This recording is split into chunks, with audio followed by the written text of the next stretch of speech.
This air review is brought to you by Verizon. When the Navy and the Marine Corps look to securely and effectively modernize their voice communications, Verizon's suite of services, solutions, and contract vehicles are there to help meet mission needs. Hi everybody, I'm Ross John Fortuna here at Sea Airspace 2024 in National Harbor, Maryland. Joining me now is Captain Matt Cegelske, the commanding officer at Hopper Global Communications Center. So this is part of the Office of Naval Intelligence, correct? It is. Welcome. Welcome to this conversation. Thank you. Thank you for having me. So you manage the cybersecurity posture for a lot of people.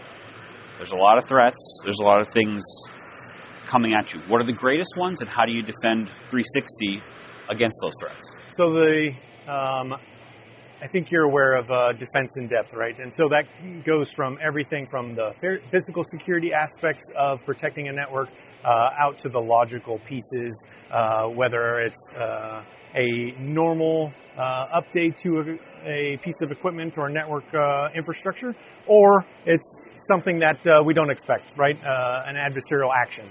And so most of that really kind of boils down to understanding the main points of like availability of a network, the integrity of a network, and the confidentiality of a network, right? And Hopper Global Communications Center specializes in JWICs and SCI, sensitive compartmented intelligence capabilities in networks. And so ultimately that confidentiality is definitely a critical aspect, but making sure that we have sensors, personnel, and the training that is needed to do all of those key components of network security all at once is really kind of the cornerstone of what makes Hopper work, and also what makes it successful at delivering an intelligence network around the globe to all the different maritime operations centers for the Navy, and then also ensuring that we have visibility into protecting those pieces in real time.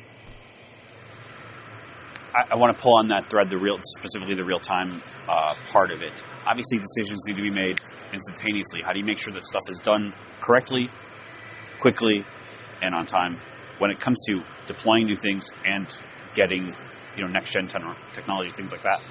So, correctly, quickly, and on time. So we go through a rigorous process of examining the requirements of the fleet warfighting partners, examining those pieces, prioritizing them, and then just working down that priority list of, hey, what do we need to examine? What is coming in the future with way of technology that's available? Things we see at sea, air, and space, and other different venues. But then also ensuring that those new technologies also have the rigor, the basic authority to operate on a specific network, and that might be coming from something like reciprocity of Gensor network, or it might be brand new, and we have those security specialists in Hopper as well. Acquisition, you had mentioned it, and new technologies and future proofing. How quickly do you need to be on the pulse of that stuff? So that really kind of boils down to what you've heard as like decision advantage, right? And driving that timeline of how to make the highest quality, most impactful warfighting decision as possible, right? And that lexicon of decision advantage within the Navy really kind of stems out of like the big systematic pieces are with NAVWAR out in San Diego.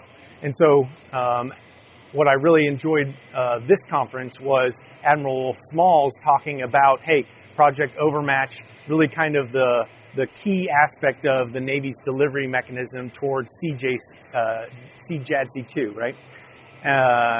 Combined Joint All-Domain Command and Control. Very good. And so that really kind of boils down into, hey, the Navy's deliverable, and we're a part of that as one of those Navy networks, right?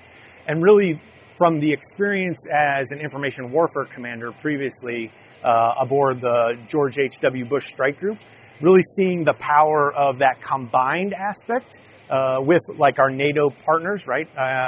One of the things I kind of highlighted was work with the French Carrier Strike Group and having a Raphael fighter on the bush and really kind of getting after, hey, carrier aviation is complex. It's even more complex when you add that combined coalition NATO aspect as well, right? As just an example. And so being able to continue to move that not only within the joint services, that J of that JADC2 aspect, but then also, most importantly, that allies and partner aspect of CJADC2. Outside of government, partnerships with industry and with academia and stuff, how important is that to keeping everyone safe, keeping your network safe, and keeping things sort of on the up and up? Yeah, so the education piece and the industry aspect, that really kind of drives, and with that kind of Project Overmatch, that funnel of the innovation and new technologies that are coming out, how we see new ways of utilizing AI that Navy members may or may not think about, right? And kind of really driving that partnership. The academia portion, haven't had a chance to engage with academia there in places like Carnegie Mellon and some other locations.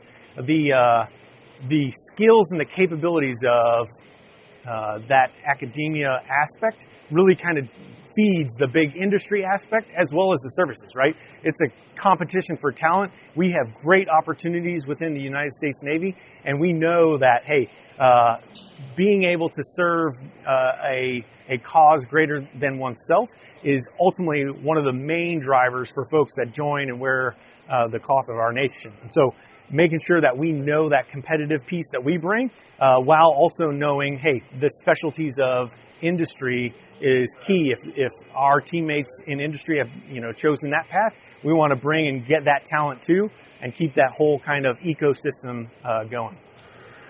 I want to pivot for a second just to talk about something that I know is on the top of people's minds when it comes to things like security. How do you balance the security of accessibility with all these documents that have and information that has higher classification, different levels? How do you balance that with accessibility that people need? Like you said, quick decision making.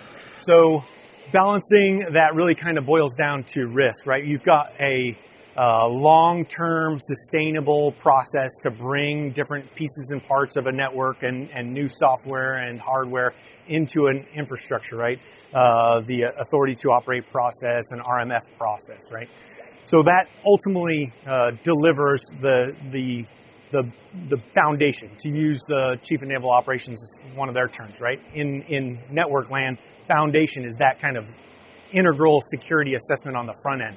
And then real time, being able to then say, hey, as a network operations, we have indications and warning of a specific event that we need to then prioritize to ensure that that intelligence gets to where it needs to be, when it needs to be there, in advance of that decision that needs to be made, right? And that has to happen routinely, repetitively, consistently, and very, very rapidly to then, again, circle back to that decision advantage piece.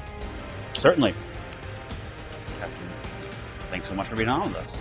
Definitely appreciate it. All right, thanks.